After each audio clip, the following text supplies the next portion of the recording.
Previously we drew the image, we cut it out, we shaped it. Now let's get on to the finishing touches. Hi, I'm Larry. This is my channel, Miller's Rods and Mods. I'm just your average guy that works on anything and everything, big or small, from custom fabrication to routine maintenance. In the process, my family and I do our best to have a little fun. As I learn to perfect my skills, follow along and enjoy. Alright, here we are, we're back with this project. What we're doing here is we're cleaning all the paint marker off and the rest of the metal, getting any scratches out, kind of give it some consistency on the surface.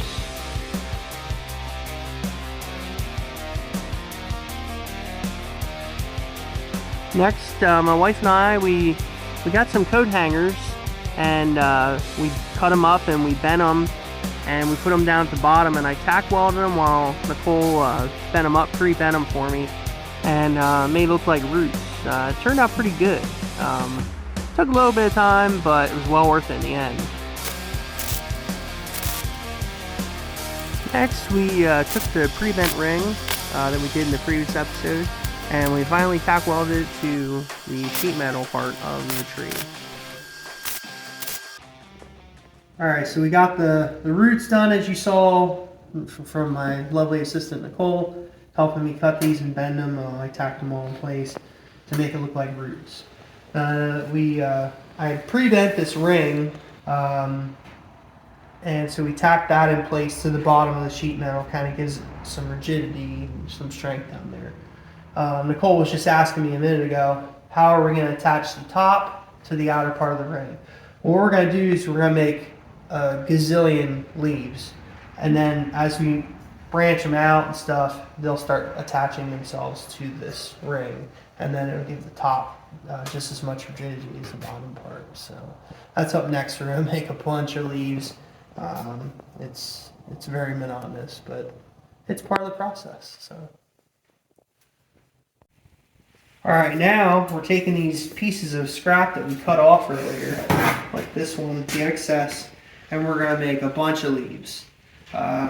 You can draw these out if you want to. I've made enough that basically it's like, I don't know, a diamond that's rounded. That's pretty much what it is.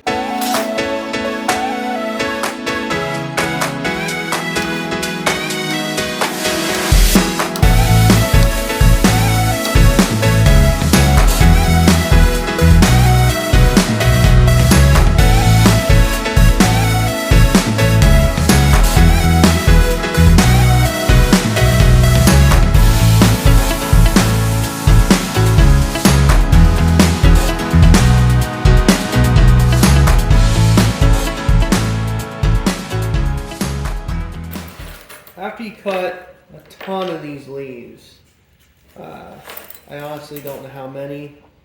Matter of fact, if you want to guess, comment below. Maybe you'll guess right. I would say it's probably close to 100, but I'm not sure. Maybe like I said, maybe I'll count it later. But basically what you're going to do is some of the leaves are flat on the back end of it. So when you want to make it look more three-dimensional, you're going to stack those leaves. You're going to put them on top of each other like this. Well, you don't want it to look like a fan, you know. So you want to give some shape. So you're going to try and make the leaves round. So you put them in these radius areas here, and you hold them, and then you just hit them.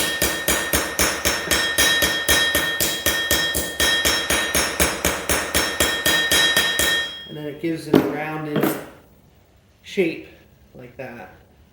And after you do all them, then you can start tack welding them on, and hopefully we can wrap this project up.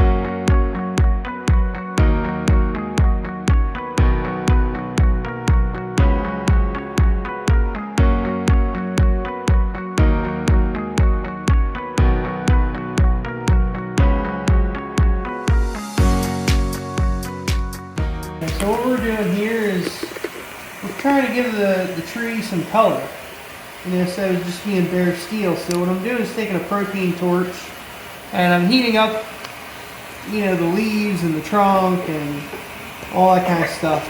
My wife's favorite color is purple. It's gonna be more blue than purple, but it'll look pretty neat, I think. I tried to do a flower pot, like a rose petals in a pot for the 1 year, and they turned out black because I was trying to get them hot and the metal was really thick. So I used an acetylene torch to get it hotter, and it blackened it and it ruined it, but she seemed to like it. So that metal was so thick.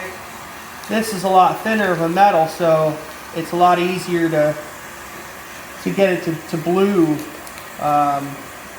But it's cold out here. This isn't a heated garage, so you can see it like defrosting the metal as you go. But yeah, you just work it back and forth. You'll see it turn orange. You know, you'll see the metal getting real hot like that, and then you want to pull away, and when it cools, it'll blue. And just move it around. I mean, I don't think the torch could blow a hole in this stuff because it's pretty thick, but you want to make sure you move around anyway, just so you don't do that.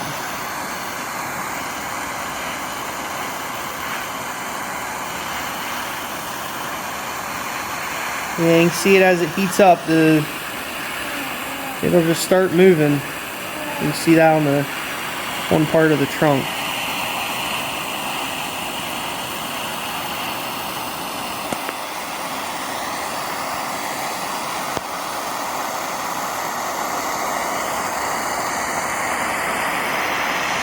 And it's all by trial and error, you know, whatever. I don't know what I'm doing here. I'm just trying to move the heat around and kind of get it an interesting looking color. But I want it to look uniform too. I don't want it to have like, there's spots here, you know, I don't want it to be like all these spots everywhere. So I do want to torch that so that it all blends together. But we'll just keep working it like this and show you the end result.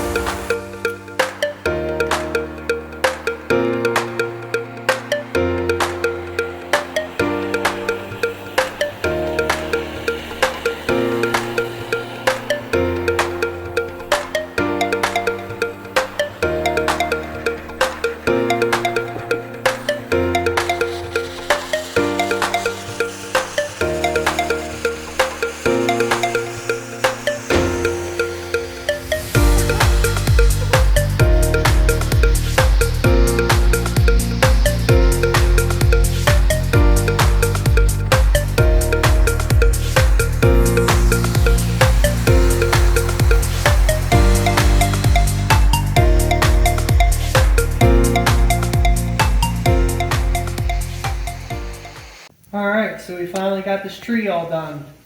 Like I said earlier, comment below, see how many leaves you think we had to do to complete this project. I did count them. Well, actually my wife did. I can't count that high. But yeah, it's turned out pretty good. We moved the heat around a little bit, try to make like a little heart here, make it a little decorative, but you can engrave it, you can do all kinds of sorts of things. Here we're going to give you a closer up view of all the details. You can see all the beautiful colors that the propane torch provided. As we move over here, you can see the heart that I manipulated while heating the trunk there. Below here you can also see the roots that we use the coat hangers for. And I really think this turned out well. I want to thank everyone for their support, continuing support. If you enjoyed this content, please give a like down below. Comment on how many leaves you believe was in this project. Share on Facebook. And we'll see you on the next one.